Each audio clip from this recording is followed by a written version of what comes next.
Alright, here we go. Kitchen Finkel. Oh no. Definitely not gonna mulligan. This hand is sweet. One drop into two drop, and if I draw any other land, my hand just starts getting pretty bonkers.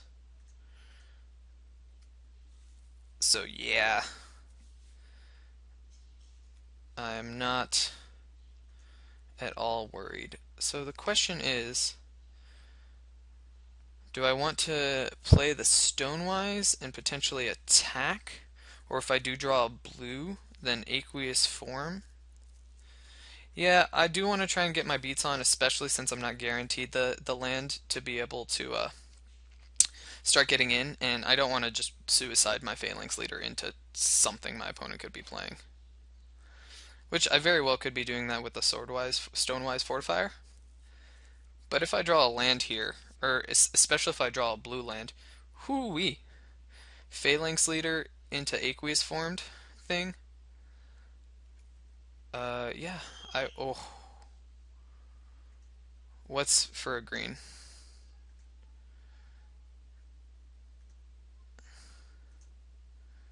Yeah, yeah, that's fine. I would have traded with it anyway, but or instead I can get in for six. That's fine with me too. All right, what do you got, opponent? Bounce spell, divination. All right. I don't know if you can afford to be doing that here. I guess technically you can still have Voyage's End, but I am not all too worried about that. Voyage's End,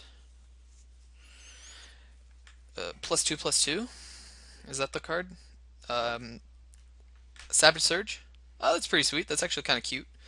Tap and tap, play Savage Surge, get to untap it. But I think it's worth it to kind of start getting in. Yeah, I'll put that on top. It's kind of good. Yep. Hit for six. Boom.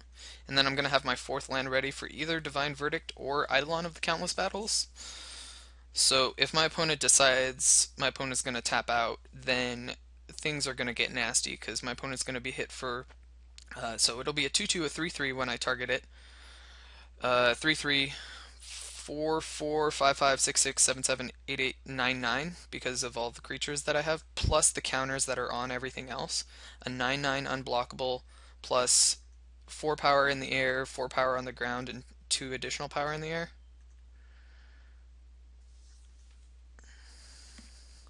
So the question is, do I just go 1, 2, 3, 4, 5? We've got the Deathgaze Cockatrice. It's not the Deathgaze Cockatrice. That was two. That was the two black black from M, whatever the last core set we had. I could have Divine Verdict. I think I'd rather show Divine Verdict than the Eidolon. Or I could just bestow. Yeah, let's just go for it, because it gives counters to everything anyway. So, deal with it.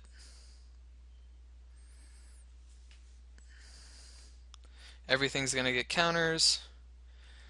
My opponent isn't going to have enough blockers. They've got the blocker for the Stonewise. Yeah, okay, cool.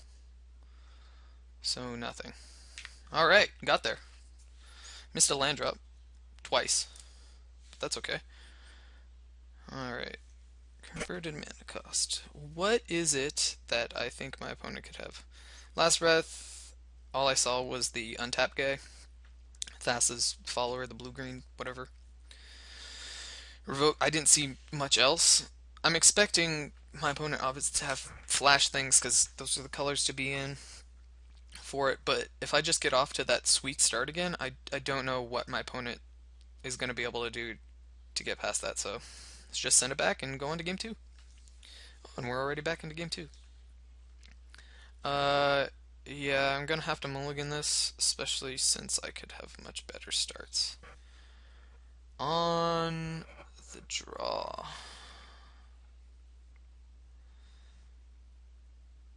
No, I'm on the draw. I have 2 chances to draw a land.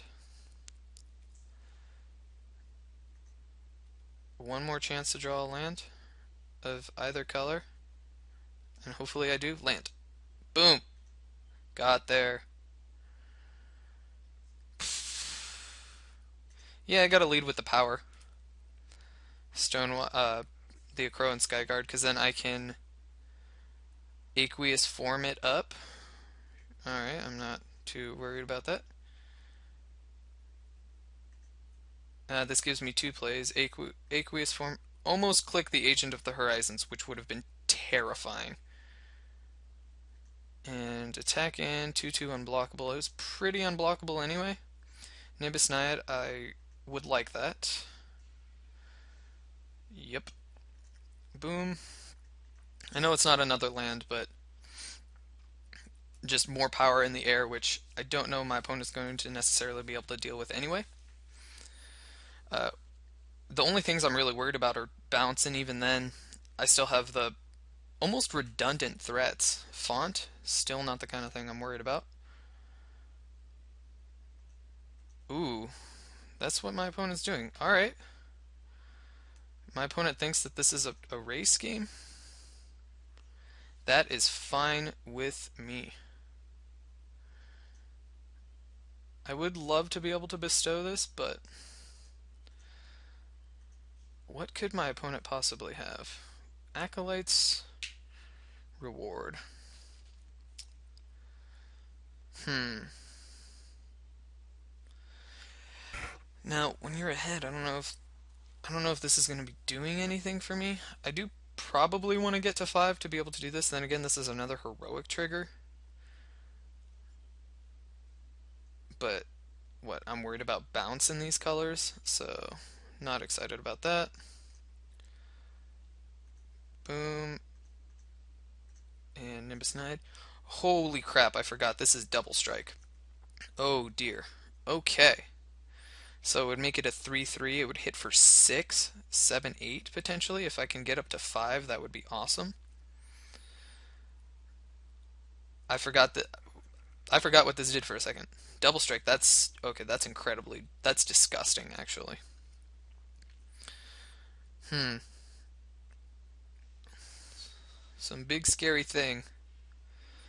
The likes of what is that? Nessian Asp? Saw one of those.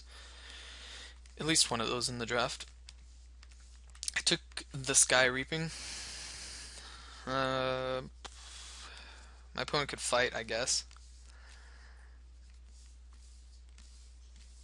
The series of bounce spells.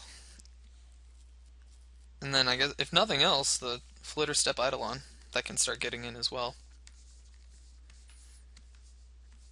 No, opponent's got some Kitchen Finkel. You got some things that you got to decide on. There's a interesting unblockability. I guess my opponent doesn't know that trading off, even though it's 3 power to 2 power, trading off is probably in your favor.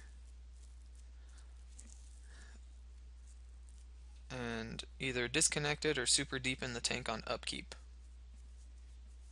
I guess has the 3/2 Flash Flyer gain a life when you draw a card. It wants to gain that life now. And if that's the case, I'd still trade Nimbus Naiad for it.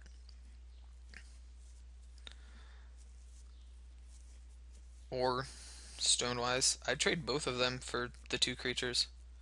I guess, maybe trading isn't necessarily in the favor. Unless my opponent has a way to deal with this. Aqueous Form, obviously doing a bunch of work. Well, bunch of work in the sense I kept the card that I was going to be drawing, and then the second card I bottomed. So, not the most exciting so far. Alright, well, let's see where. Oh, okay, cool. Opponent decides to draw a card. Waiting to crack on upkeep, I guess? I don't know. Sure. Yep, I will take 3. No problem. My 2 power in the air is better than your 3 power on the ground. Uh oh. okay. Well, that's a thing.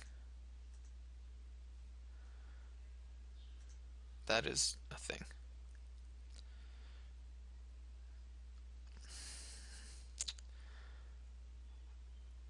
Alright, well, it's a race. Let's see, what are we scrying into? Planes? Yes, please. Okay. Yep. Flitter Step Eidolon is going to get played because here, if my opponent taps out, this game is going to be over. So, oh no, because it gets +1/+1. No, it just gets double strike. So to get a counter, this will hit for 4, this will hit for 6. That's 10, 11.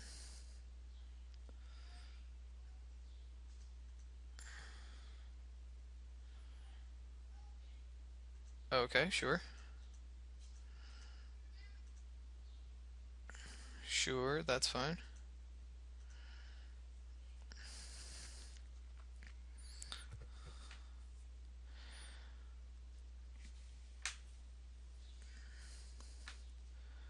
Alright, so I can hit in for 1, 2, 3, 4, 5, 6, 7.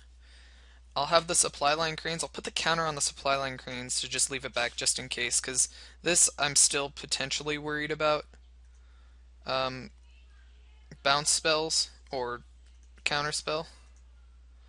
Play the land first, obviously, such that I can leave up the prevent damage.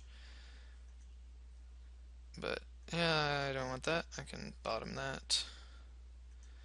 And I guess technically I can go for the win. 6, 7, 8, 9, 10, 11, 12. Nope, not quite the win.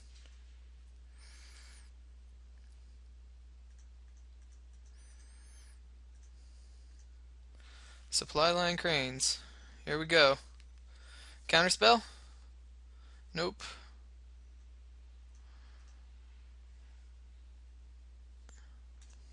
There we go. Put it on the Flitter Step Eidolon. I didn't even think about that.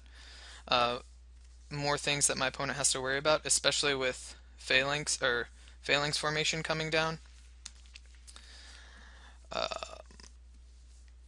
I think my opponent's going to be hard pressed to find a way to deal. So my opponent's got to be able to deal. I'm definitely blocking. I'll jump in front of whatever. I guess putting the counter on the supply line cranes makes attacks a little bit more difficult, because then the supply line cranes is able to kill whatever. Supply line cranes can still kill the Agent of the Horizons if I'm able to block it, but I'd be more than fine if my opponent spends 3 to block the supply line cranes. Or, pardon me, to make it such that the supply line cranes can't block, which it looks like my opponent's going to be able to do.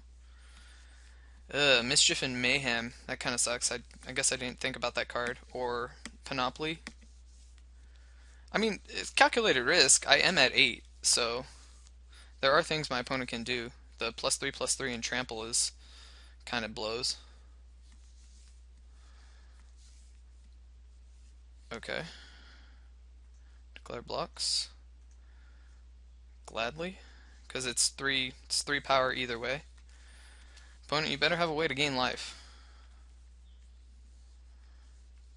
Because if not, this last card in hand is going to be a doozy. It makes a ton of my threats lethal. Mm-hmm.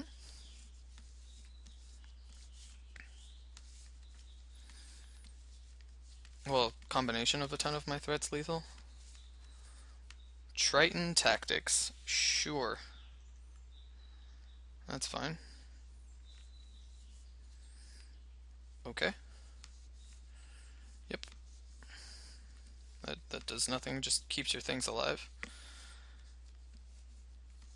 Another Nylea's Hubris. Ooh, okay. Oh, fancy pants over here.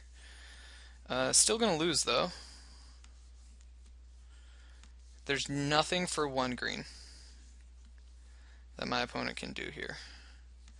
So, let's just make sure that I have it. Attack for 2, 3, 4, 5, 6, 7, 8, 9, 10, 11, 12, 13, 14, because the targeting gives it double strike. I do just need to be careful and think about this. Is there anything for one green? There's not a single thing for one green. So just make sure that I have all the mana right. 1, 2, 3, 4, 5. 3 plus a strive. This is game over. I can attack with everything if I am so inclined.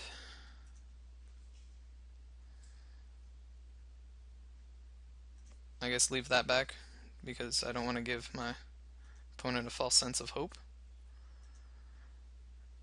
Phalanx Leader would be sweet, but I'm going to put it on the bottom because it does nothing. 4, 5. Let's hit this and sure, hit the unblockable thing. Yep, because either way it's for 2 or for makes it for 4. Good job by you. No, it didn't take that long. It's my computer's kind of laggy. But okay. All right. So, I got there against a somewhat salty opponent. Sorry that my deck is built in such a way that it does those kind of things. And alrighty. Well, I guess I'll see you in round 2. Be back soon.